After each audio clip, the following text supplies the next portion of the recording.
দর্শক জনময় লাইভে আপনাদের আবারও স্বাগত জানাচ্ছি। আমি জাহাতুর রহমান সরাসরি যুক্ত হয়েছে জাতীয় বাহন ইনস্টিটিউটের সামনে থেকে দেখানোর চেষ্টা করছে এখানকার বর্তমান পরিস্থিতি।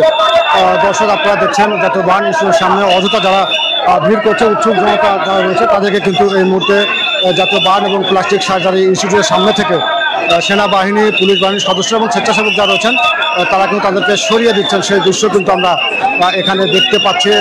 আমরা সরাসরি এখানকার বর্তমান পরিস্থিতি আপনাদের দেখানোর চেষ্টা করছি এবং জাতীয় বাহন এবং প্লাস্টিক সার্জারি ইনস্টিটিউটের সামনে কিন্তু এখানে সেনাবাহিনীর সদস্যরা কিন্তু এখানে রয়েছেন এবং অসংখ্য উৎসুক জনতা তারা কিন্তু জাতীয় বাহন এবং প্লাস্টিক সার্জারি ইনস্টিটিউটের সামনে ভিড় জমিয়েছেন, যার কারণে আমরা দেখতে পাচ্ছি উৎসুক জনতা যারা এখানে রয়েছেন তাদেরকে কিন্তু এই মুহূর্তে এখান থেকে কিন্তু সরিয়ে দেওয়া হচ্ছে। সেই দৃশ্য আমরা দেখতে পাচ্ছি। সেনাবাহিনীর সদস্যরা কিন্তু এখানে রয়েছেন এবং উৎসুক জনতার যেই ভিড় তার কারণে কিন্তু এখানে রোগীদের নিয়ে যে অ্যাম্বুলেন্সগুলো আসছে সেই অ্যাম্বুলেন্স এবং বিভিন্ন চিকিৎসা সরঞ্জাম নিয়ে যারা আসছে যে গাড়িগুলো আছে তাদেরকে কিন্তু বেশ বেগ পেতে হচ্ছে, যার কারণেই আইন শৃঙ্খলা রক্ষাকারী বাহিনীর সদস্যরা এখান থেকে কিন্তু এই মুহূর্তে উৎসুক জনতার সদস্য যারা রয়েছেন সবাইকে কিন্তু সরিয়ে দিচ্ছেন।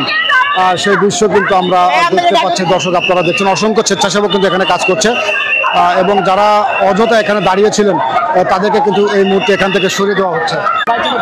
দর্শক আপনারা দেখছেন অযথা যারা এখানে ভিড় জমিয়েছিল তাদেরকে কিন্তু এখান থেকে সরিয়ে দেওয়া হচ্ছে এবং সেনাবাহিনীর সদস্যরা কিন্তু এখানে রয়েছেন। এখান থেকে কিন্তু যারা আছে তাদেরকে এভাবে সরিয়ে দেওয়া হচ্ছে।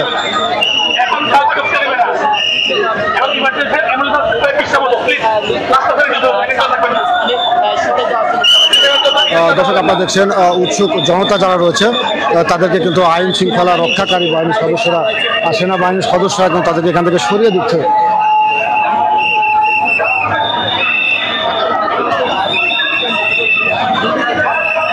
দর্শক আপনারা দেখছেন এই জাতীয় বাহন এবং প্লাস্টিক সার্জারি ইনস্টিটিউটের সামনে অসংখ্য উৎসুক জনতা তারা কিন্তু ভিড় জমিয়েছে এবং তাদের কারণে এখানে যে অ্যাম্বুলেন্সগুলো আছে সেই অ্যাম্বুলেন্সের কিন্তু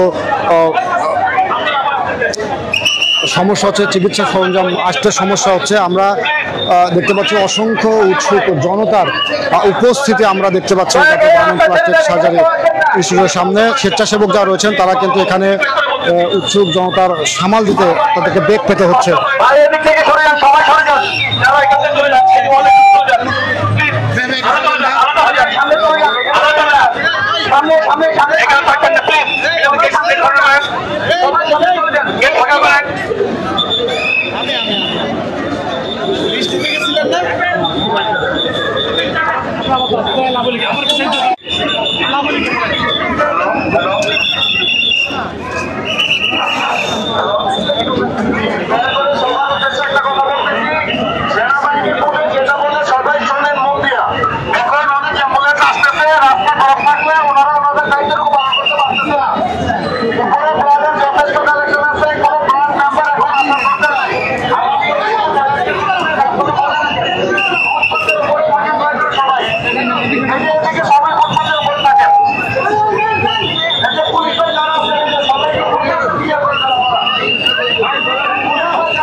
দর্শক বিভিন্ন অসংখ্য মানুষ কিন্তু এই জাতীয় বাহন এবং প্লাস্টিক সার্জারি ইনস্টিটিউটের সামনে তারা কিন্তু ভিড় জমিয়েছেন এবং তাদেরকে স্বেচ্ছাসেবক যারা রয়েছেন, আইন শৃঙ্খলা রক্ষাকারী বাহিনীর সদস্য যারা রয়েছে তাদেরকে কিন্তু এখান থেকে সরিয়ে দেওয়ার চেষ্টা করছে। তাদের কারণে চিকিৎসা সরঞ্জাম, অ্যাম্বুলেন্স আসতে কিন্তু বেগ পেতে হচ্ছে। আইন শৃঙ্খলা রক্ষাকারী বাহিনীর সদস্যরা সহ বিভিন্ন স্বেচ্ছাসেবী সংগঠন তারাও কিন্তু এখানে দায়িত্ব পালন করছেন। সেনাবাহিনীর সদস্যরা এখানে রয়েছেন।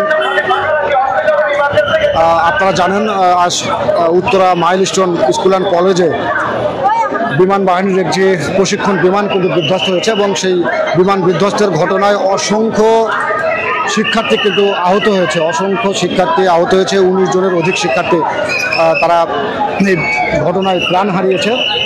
এখনও কিন্তু অ্যাম্বুলেন্সে করে বিভিন্ন হাসপাতাল থেকে শিক্ষার্থীদেরকে এই জাতীয় বাহন এবং প্লাস্টিক সার্জারি ইনস্টিটিউটে নিয়ে আসা হচ্ছে এবং এই বিধ্বস্তের ঘটনার পর থেকে আমরা দেখেছি উত্তরা এলাকাতে এবং এই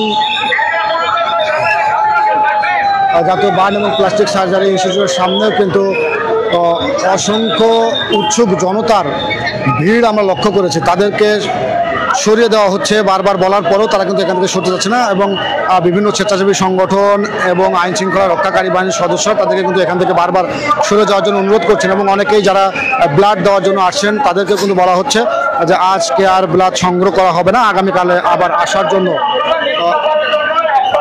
আপনারা দেখছেন জাতীয় বার্ন এবং প্লাস্টিক সার্জারি ইনস্টিটিউটের সামনে এখানে কিন্তু আইন শৃঙ্খলা রক্ষাকারী বাহিনীর সদস্য